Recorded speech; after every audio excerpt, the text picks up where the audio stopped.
Welcome to Knightline at Night on WDBO 107.3 FM and AM 580. Night Nation's only call-in show goes live now. Alrighty, hello, this is Andrew Phegley. Hello, Night Nation. We are live from the Dever Team Studios and the WDBO Studios on the phone from Roger's house. So we're brought to you by Chad Bar Law, raising the bar on what to expect from your personal injury attorney. Give Chad a call, 407-599-9036 for a free consultation, or visit chadbarlaw.com. We are taking your calls at 844-580-WDBO, 844-580-9326. Big Ben Stout is here with me. Roger should be on the phone. Roger Knight, Bengal, or on somehow here coming up soon. And then I'm broadcasting from this. Can you hear me? I'm broadcasting from my new equipment in the Santa Rosa Beach studios. Okay, yeah, it sounds pretty good. It's good. We got you. Not all bad right. at all. All right, and then Kyle those pesky Israel should Vandy be fans. and then Kyle Israel should be on the phone as well. Kyle, are you there, or do we have you? Okay, maybe not. Not quite yet. All right, well, anyway, you can reach me at AP_Knightline on Twitter. You can reach Ben Stout here at Big Social 32 on Twitter. And you can reach Night Bengal Roger at Night Bengal something on Twitter. At Night Bengal, right? The Knights of the Nightline. No. Okay. All right, so I put out a little poll earlier on Twitter today, and I just wanted to get everybody's opinion. Will the UCF football season start in the fall of 2020? Excuse me. Will the UCF football season start fall of 2020? And we got a lot of replies, and 83% of you said that they did not believe that UCF football season will start in the fall of 2020. I don't know what that means. That may mean, that we're going to play a little bit later, in the spring or whatever. So that's what people said. 84%, 83.9. So We'll give that 84. And then our question of the night: when we do have a season, which UCF athletes will have the highest expectations or the most pressure on them going into the year? And Ben, you came up with that question for us this week. That was a good question. Kyle, are you there now? Yes, I'm here. Awesome. Kyle, I'm going to go to you first with that if I can. Who do you think has the biggest expectation or the most pressure on them this year, whenever this football season actually starts, if it does start?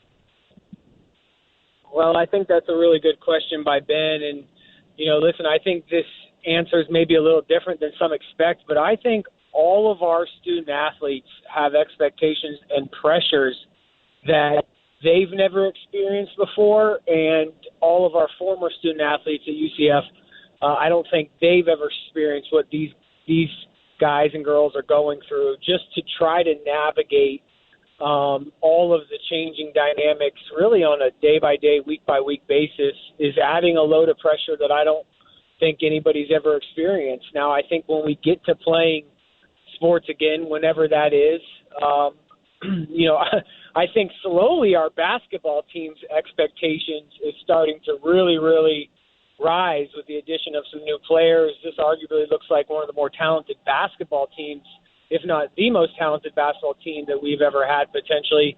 But if you want to talk about football, I think naturally, I think Dylan Gabriel and potentially Mackenzie Milton have a ton of pressure on them. The expectation for this football team is conference championship or bust, and I think naturally that pressure goes back to the quarterback. But I think that we got to keep in mind our student athletes, what they're trying to navigate right now with all the changing dynamics constantly. I think this is just an element of pressure that no student athletes in history have ever faced.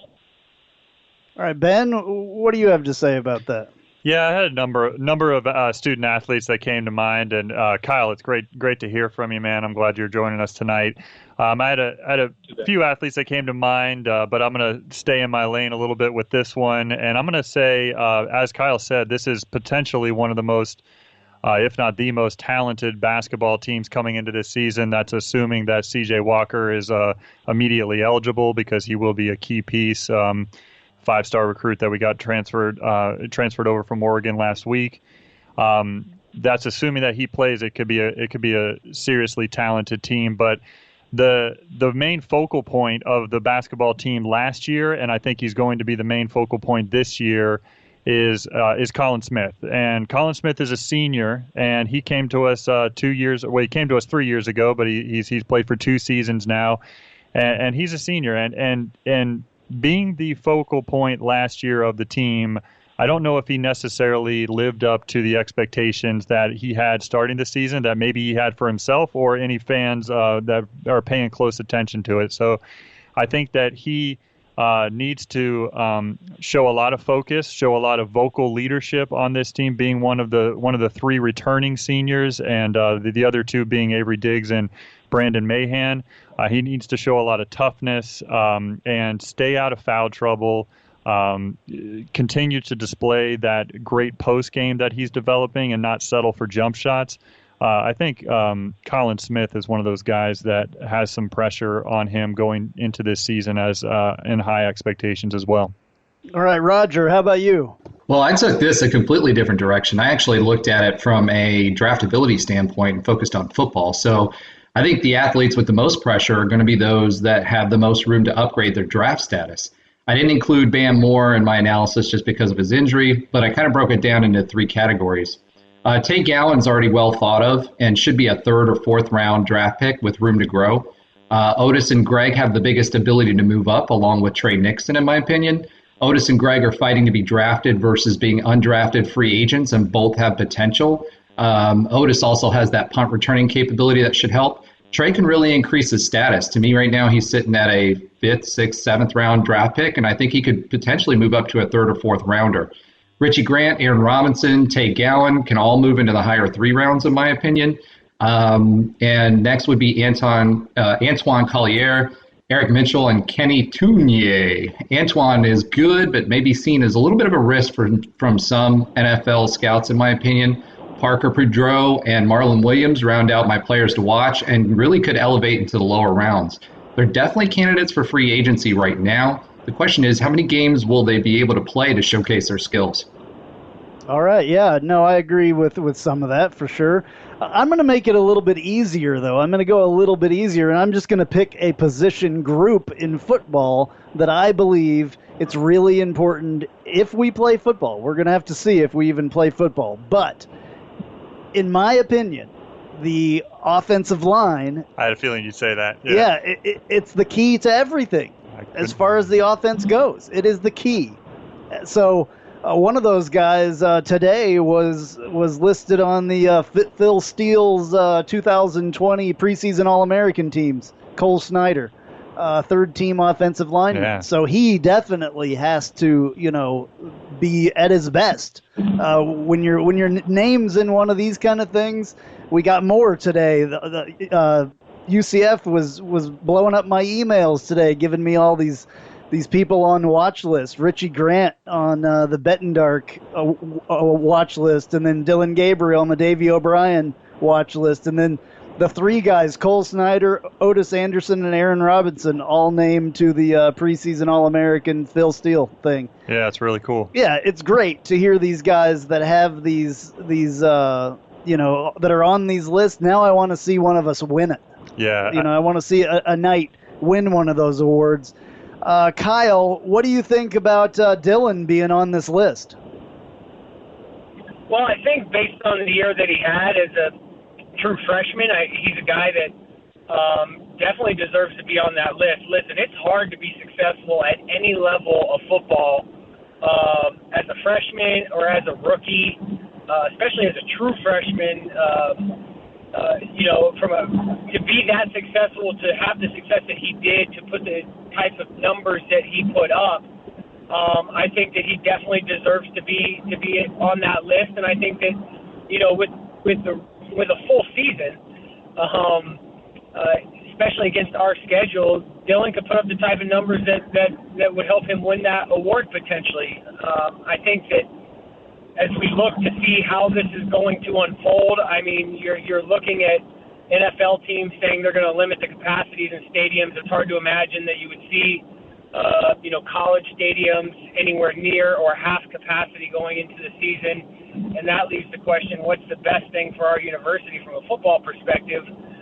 But the later back that this season goes, as far as starting, I think you're really putting Mackenzie Milton in a scenario where he could get back to a level where he could potentially compete for the starting job. And I think it's one of the more interesting dynamics across college football when you have a guy that was, in the top 10 for the Heisman race in 2017, coming in and competing for a starting job at his university, him and Dylan both being from Hawaii. I think that will be a really, really interesting and fun, competition to watch. And I think the more that we see this season potentially get delayed, like most of the pollsters believe earlier, Mackenzie comes into play. So I think Dylan definitely belongs there based on what he did in his body of work. I think he's only going to get better. But I'm interested to see how that quarterback battle unfolds if this season starts to push back later into the fall or even potentially the winter or spring. Yeah, and you want to talk about a story that would resonate on a national level is that story that you just mentioned right there, Kyle. I mean, if Mackenzie is able to play football and he's challenging for that starting spot with Dylan Gabriel, his mentee, a guy that he considers his younger brother and Dylan considers him his older brother. I mean, that is a story on a national scale that is just fascinating at all levels of sports and otherwise. And it could be really interesting. And you want to talk about expectations and pressure. I think all the pressure is on Dylan Gabriel in that situation because all the fan support, regardless of how much we love Dylan, is going to be in Mackenzie's camp and kind of his expectations. It kind of doesn't matter. We just would love to see him be out there and throw the football. Alrighty. Hey, we want to hear from you guys. You can give us a call, 844-580-WDBO, 844-580-9326. You can give us a call and join this conversation about any of this stuff we're talking about tonight. But we would really love to hear your opinion about who you think has the highest expectations or the most pressure on them during this football season. All right, we're going to take a little bit of a break here. We'll be right back on Knightline at Night.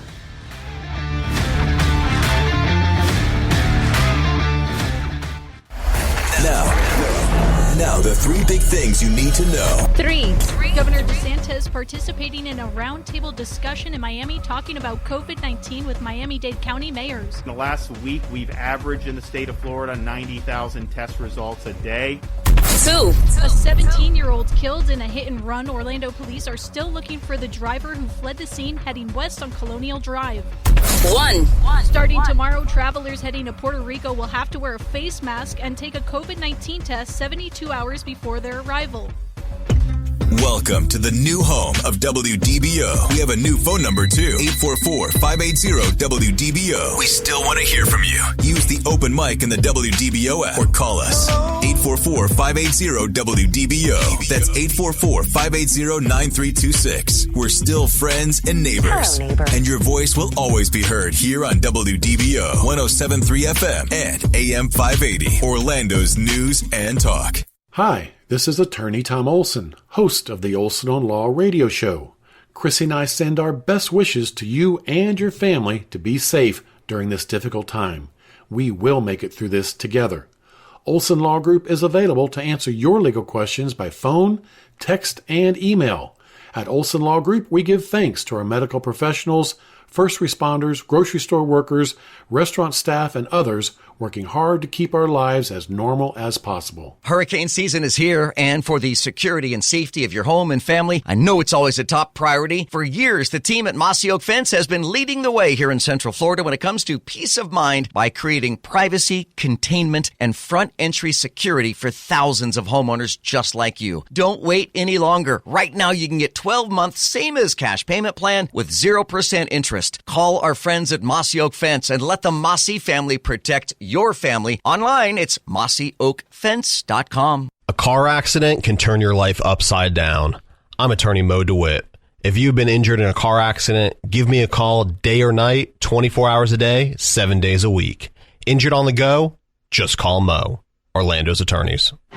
How can International Diamond Center consistently offer the best diamonds at the lowest price? Well, it starts with owner Keith LeClaire's unique history. I started in the wholesale side of the business. We've been in manufacturing. We've been in diamond cutting, at a diamond cutting facility. Keith's ability to source diamonds is second to none, with global connections, including De Beers site holders. There are diamond centers around the world. We're in all of them. We're cutting out all these middle guys. And to further drive down prices, Keith buys in huge quantities and then cherry picks only the best for IDC showrooms. If anybody ever comes in here, they'll see me with my head down and I'm sorting diamonds. And because Keith thinks like a wholesaler, he's turned the whole retailer jewelry business model upside down with higher volume and lower profit margins. We can work on reduced margins. It's simple for us. We've done it our whole life. For 38 years, we've done it. Worldwide connections, unrivaled buying power, high volume, low margins. That's the IDC advantage. The finest quality at the best price, guaranteed. International Diamond Center with 4 Orlando locations. It's the perfect time for a powerful business refresh during Dell Technologies Cyber Savings Event. It starts now with up to 50% off high-performance Windows 10 business laptops, desktops, and servers, plus top brand electronics. It's also your chance to streamline IT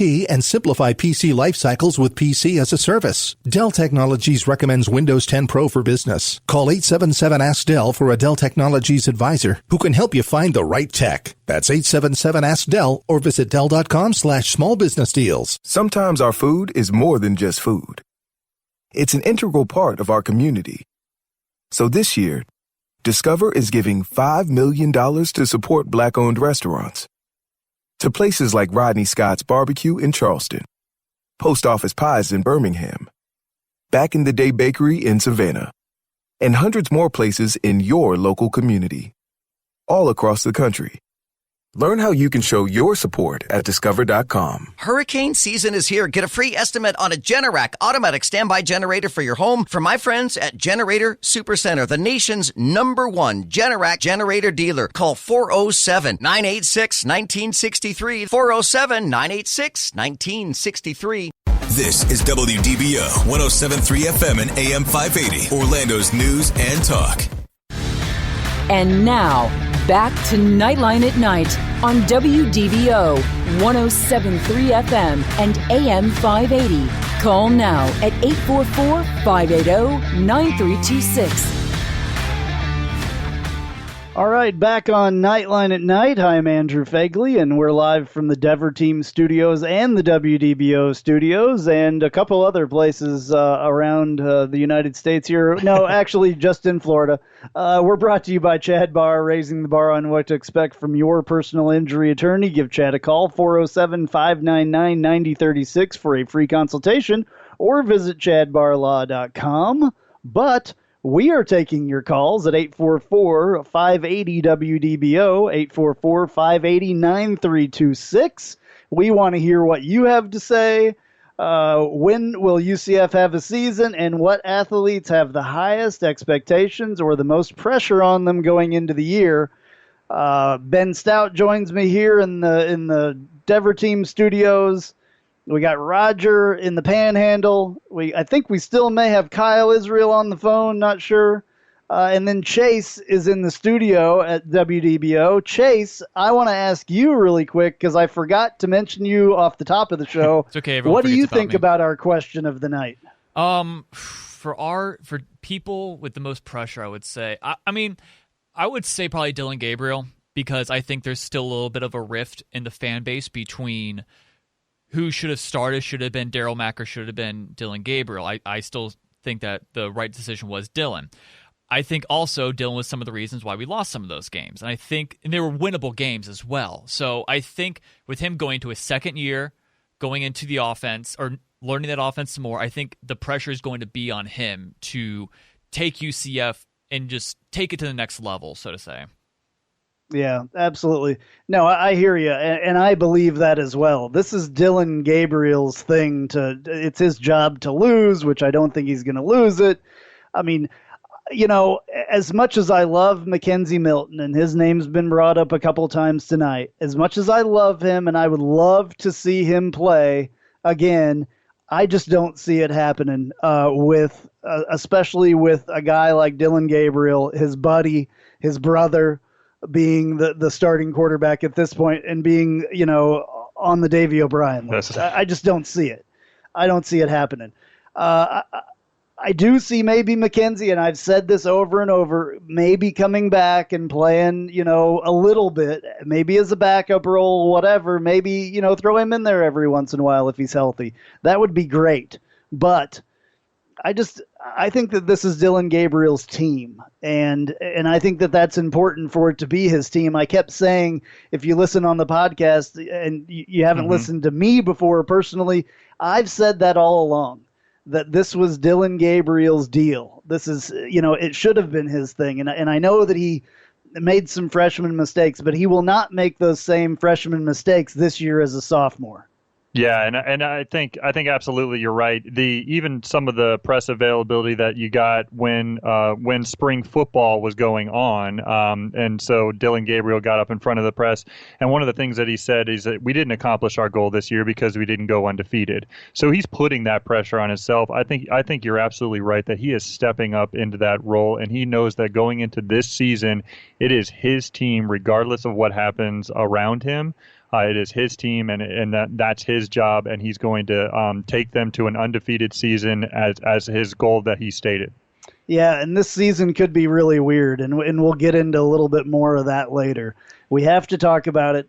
All this stuff happened throughout college football this week with conferences saying that they're going to do, this and that. We'll see what the American Conference is still. It's crickets from the American Conference. Yeah. So we will see what that comes up with. We're going to take a break here really quick, and then we'll be right back, and we'll get more into this in just a few minutes here on Knightline at Night.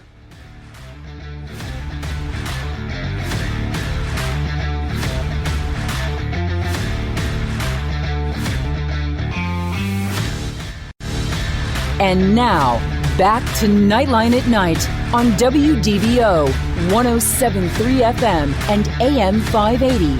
Call now at 844-580-9326. All right, that is correct. This is Knightline at Night, and I am Andrew Phegley. We're live from the Dever Team Studios and the WDBO Studios, and whatever Roger's calling his studio in the Panhandle. We're going to call it the Panhandle Studio or something like that. The Panhandle Bureau of Knightline.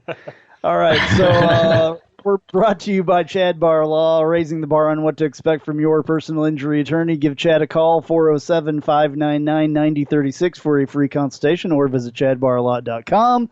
He will take care of you. Chad is a great guy. I know it's a lawyer, and I'm calling him a great guy, but he is not your average lawyer. He's better than your average lawyer because he will treat you like family. Book it. All right. We're taking your calls. Speaking of taking your calls, we have a caller on the phone right now. We have Andrew from Oviedo, our good friend Andrew from Oviedo. Andrew, how you doing? Good evening, guys. How are you? Good. How are you? What's up, Andrew? What's going on? Nothing much. Is getting used to this new time. I missed you last week. Playing up, but this is I like this time. Kids are asleep, right, and time to talk sports. Awesome. I appreciate you calling. What's on your mind? Well, I got to thinking because since COVID's on the mind 24/7, with all these conferences basically doing this, this club-only format, we're only going to play our own conference, it got me thinking about, with the Big Ten only doing in-conference, what's going to happen to all those smaller schools, specifically the MAC? I think a lot of the Big Ten schools had the MAC scheduled, and with them basically not playing the game. And I was looking at it. There was an article that said basically the payday that one of the schools would get for Ohio State was more than the entire media contract they would get for the entire year. But it got me also thinking is, do these schools, or for example, does Ohio State have to still pay those schools? Or is that in the contract of, hey, because of COVID, we can't do it? I'm kind of curious if those schools still have to pay up, because it's not the smaller schools' fault the smaller schools' fault that they decided to cancel. It's the conference. So I'm curious if the conference is still liable to pay these smaller schools for that. I'm curious if there's going to be legal action for that. Andrew, it's... Oh, go ahead. Thanks, Andrew and Andrew.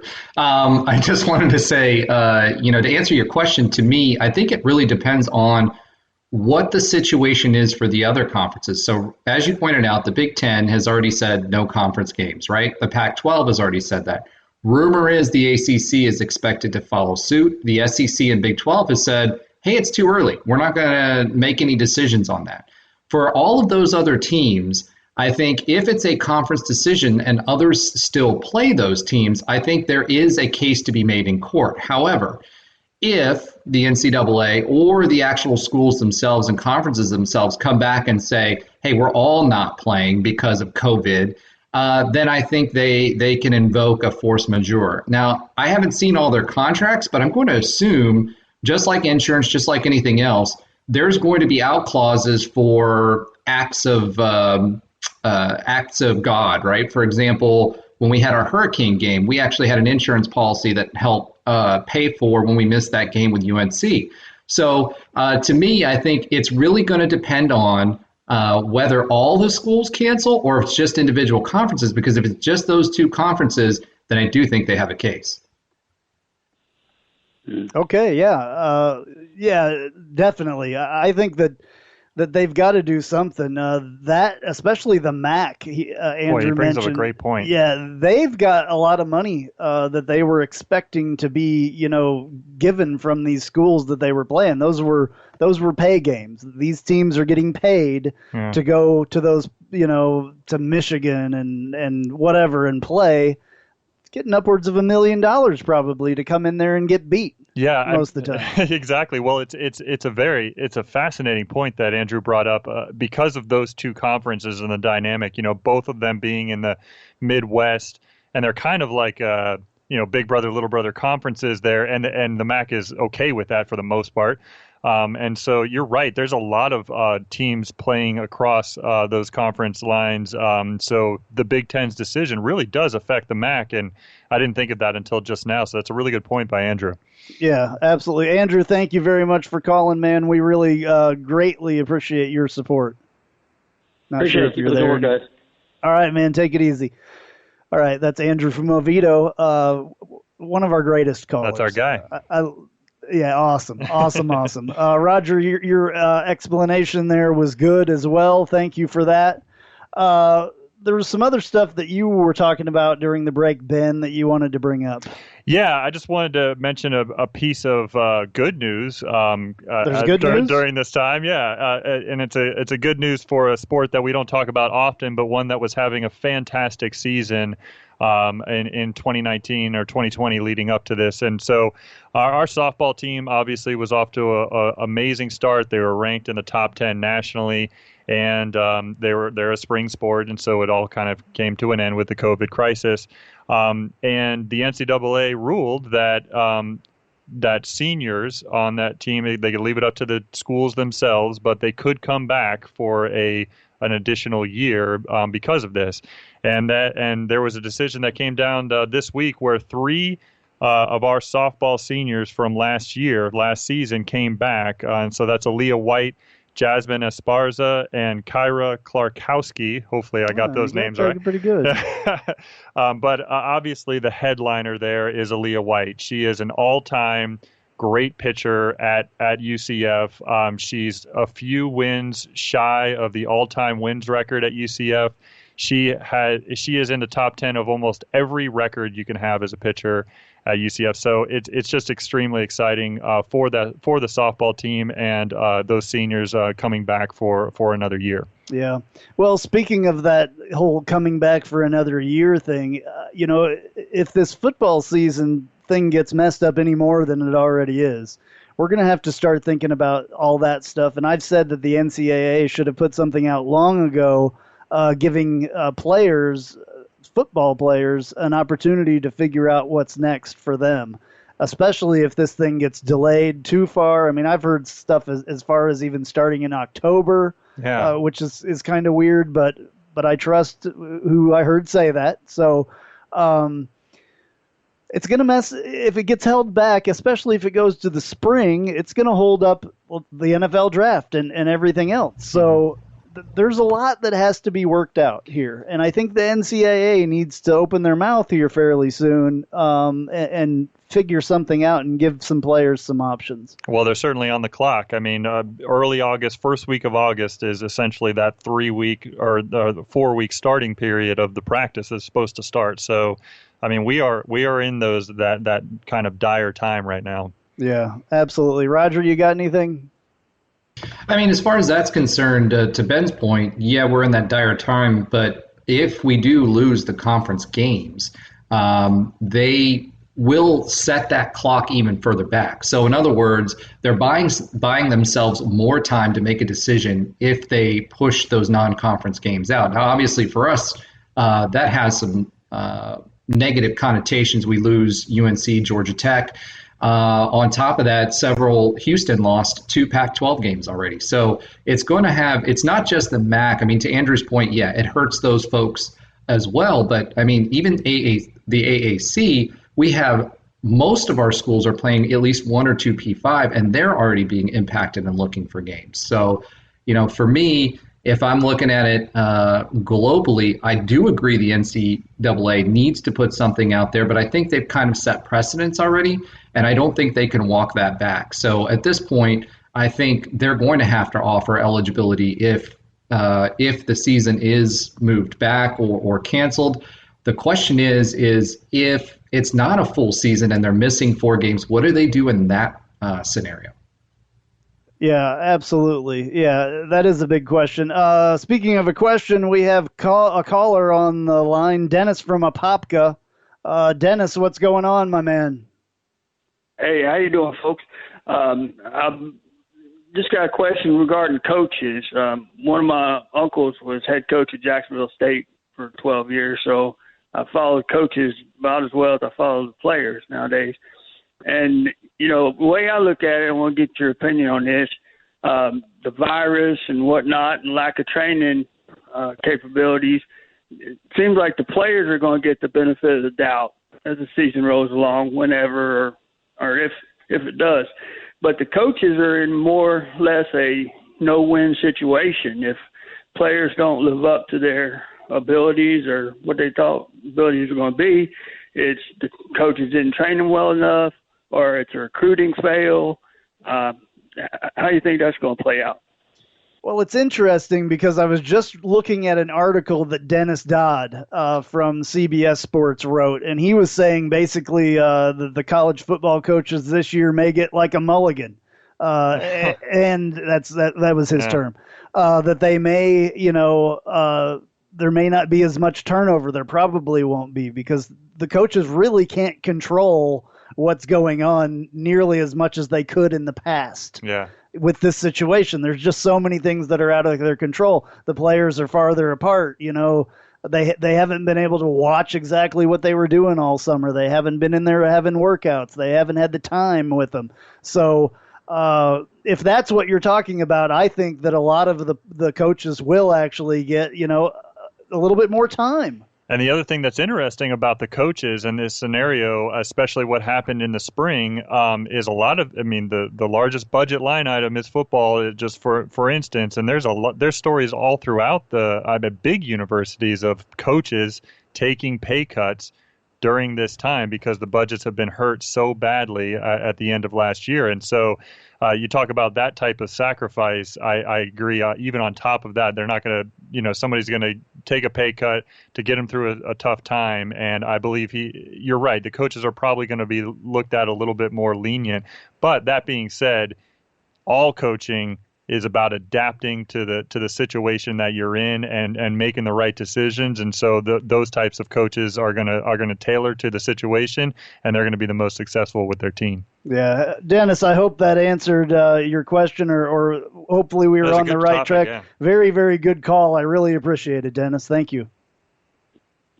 All right, Roger, do you have anything quickly to add to that?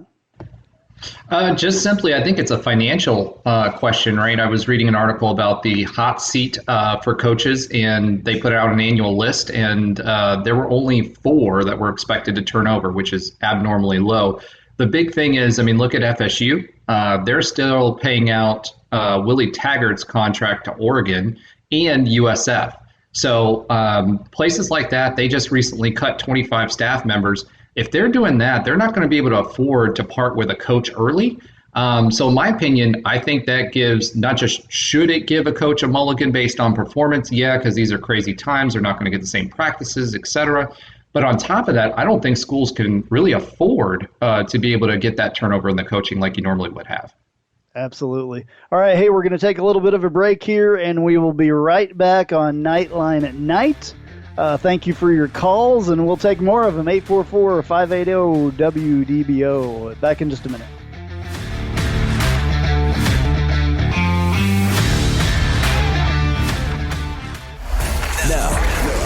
Now, the 3 big things you need to know. 3. Polk County will delay the start of the school year to at least August 24th due to the increase in COVID-19 cases. 2. Florida is now reporting more than 130 new COVID-19 related deaths, setting a new state record. The Florida Health Department reported more than 9,000 new COVID-19 cases. 1. The Trump administration rescinded the order on blocking foreign students taking classes online from living in the U.S. The opinions you hear are that of the host and callers, and not that of WDBO. This is Dr. David Klein with Stages of Life. We are now able to treat new and existing patients with telehealth. Contact us at telehealth@stagesoflife.net. That's telehealth@stagesoflife.net, suffernomore.com/telehealth. Check engine, airbag, brake lights on, all at the same time? What's it all mean? Join me, Larry Perry, every Saturday 3 to 5 p.m. for the Jasper Engine and Transmission Magic Mechanics Show, where we take your automotive questions. Hey, did I mention it's free? Injured on the job, injured in a car crash, injured on the go, just call Mo. I'm Orlando attorney Mo DeWitt. If you are injured on the go, there's only one thing you need to know. JustCallMo.com. Orlando's attorneys. At Stanley Steamer, they love homes. That is why they started cleaning them here in Central Florida 39 years ago. According to the CDC, cleaning is the necessary first step of any disinfecting process. And Stanley Steamer uses detergents and cleaning agents to ensure that your home is prepared for whatever life brings in. Whatever home means to you, Stanley Steamer is ready when you are to make sure your space is clean and that you and the ones you care about most are safe. 888-STEAMER. That's 888-STEEMER. Folks, just about any repair shop can fix a car if they replace every part bolted to it. Think about it. If you're buying several parts to fix one problem, that's a red flag and trial and error at your expense. At Magic Mechanic, we pride ourselves on diagnosing your problem correctly and prescribing the correct repair the first time. Our master techs have over 200 years of combined repair experience. Make your car problems our problem. Call Magic Mechanic at 407-629-2661 or for a free estimate, visit magicmechanic.com. At CDW, we get putting productivity within reach of remote employees. That's why I'm WFC, working from couch and moving everything within arm's length, like the microwave. Lunchtime. You should talk to the experts at CDW. They can orchestrate a more efficient workspace solution using light, powerful devices from Lenovo to keep your teams productive from anywhere, couch included. Yeah, but do they have grabber claws? Whoops. IT orchestration by CDW. People who get it. Learn more at cdw.com/Lenovo Client. Mr. Clean, Mr. Clean, Mr. Clean. Most people know that Mr. Clean Magic Eraser removes crayon and scuff marks from walls, but did you know it even cleans tough kitchen and bathroom messes that are sometimes tough to tackle? Just wet, squeeze, and erase gray soap scum on your bathtub. Erase cloudy hard water spots in your shower. Erase burnt-on stovetop messes. So for all your tough kitchen and bathroom messes, try Mr. Clean Magic Eraser. Mr. Clean, Mr. Clean, Mr. Clean.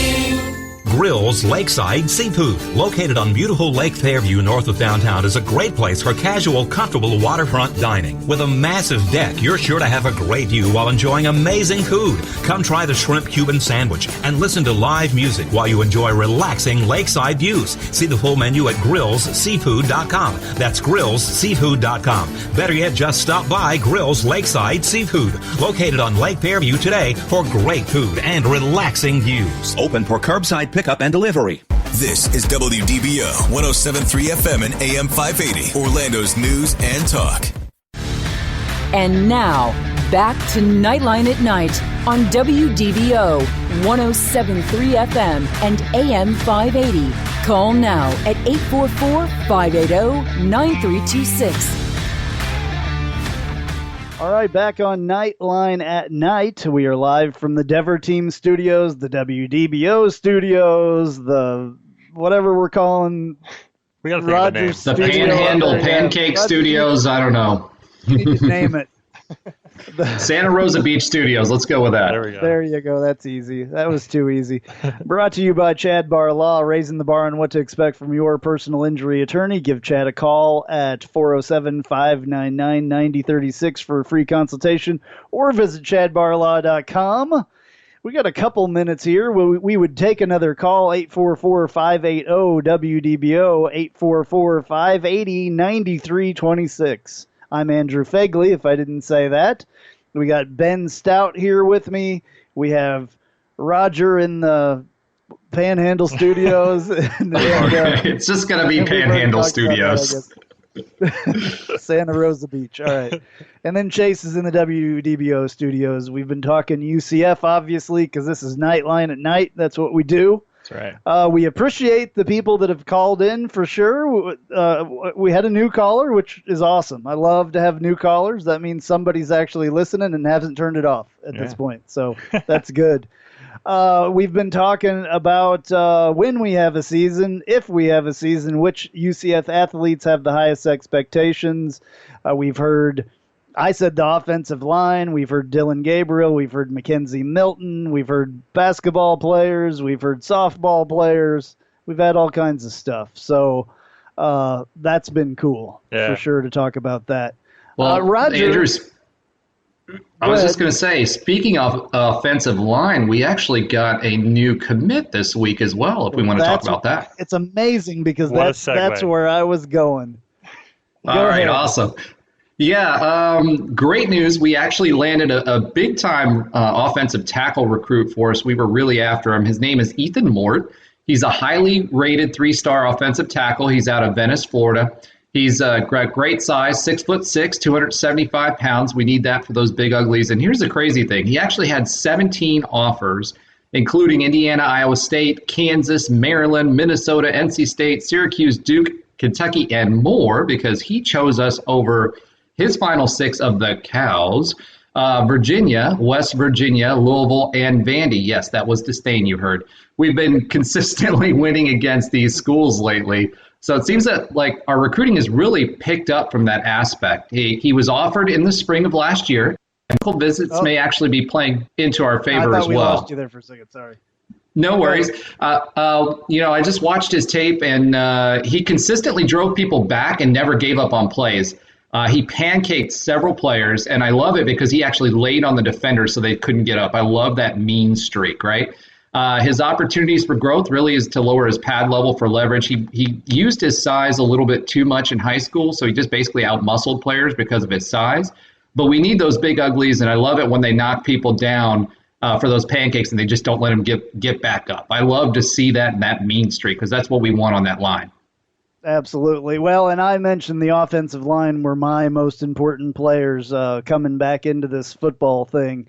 If you don't have an offensive line, you can't get anything done with your offense at all. So I love that, and I think that Coach Ellerby really can pick some offensive linemen as well. We have one of the best offensive line coaches in the entire country at UCF, and we're very lucky. Obviously, this guy caught his eye, and there was some big names on his list. I mean, Kansas. How could you not go to Kansas? How could you come to UCF? Very easily.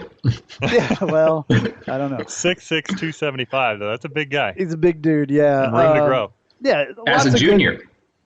Lots of good schools on his list, though, for sure. Western Kentucky plays a little bit of a lower level of football, but they're a good team as well. South Carolina State, Maryland, Minnesota, Louisville, a lot of teams on there. So good to have him. Roger, thank you very much for your recruit spotlight of the week. We should call that, and we should use that from now on. I've used that in the past, I think. So maybe we will do that. All right. Well, we're coming up to the end of this whole deal. Ben, you have any final thoughts here very quickly? I'm just going to throw out one more player that Roger mentioned earlier, but I mean, this is the second year in a row that in preseason Richie Grant has been on the Bednarik watch list.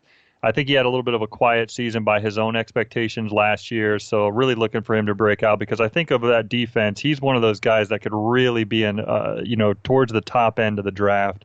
And so he's one to look out for. I think he's got a lot of expectations coming in this year. Roger, very quickly, 20 seconds.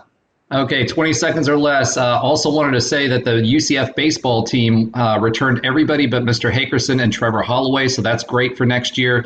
And also, we were rated as the number 9 most hated team in the entire history of college football. Knights fans, we've made it. Like it or not, SEC fans, we are now a staple of the current college football landscape. Absolutely. Twitter Mafia. That's right. All right, Chase, real quick. You got anything?